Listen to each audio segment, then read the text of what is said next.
గండిపేట జలాశయం దిగువన ఉన్న మూసీ నది పరివాహక ప్రాంతంలో విషాదం చోటు చేసుకుంది.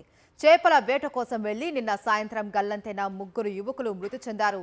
పోలీసులు రెస్క్యూ టీం చేపట్టిన గాలింపు చర్యల్లో యువకుల మృతదేహాలు లభ్యమయ్యాయి. మృతులు కార్తీక్, గోవర్ధన్, వెంకటేష్ గా గుర్తించారు. మృతులందరూ హైదరాబాద్లోని ఇబ్రహీంబాగ్ ప్రాంతానికి చెందిన వారిగా గుర్తించారు పోలీసులు.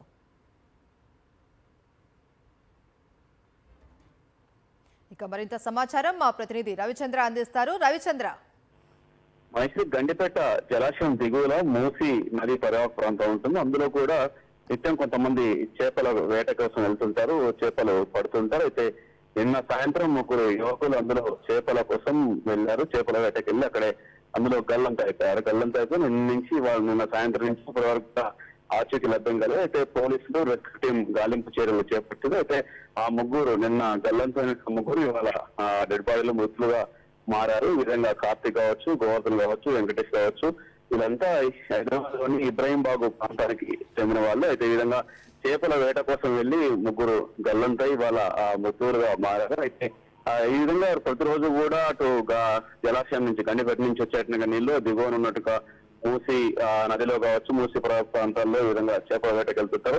మిగతా వాళ్ళు కూడా జాగ్రత్త తీసుకోవాలంటూ ఇటు పోలీసులు కావచ్చు, రెస్క్యూ టీం కూడా సలహాలు ఇస్తున్నారు.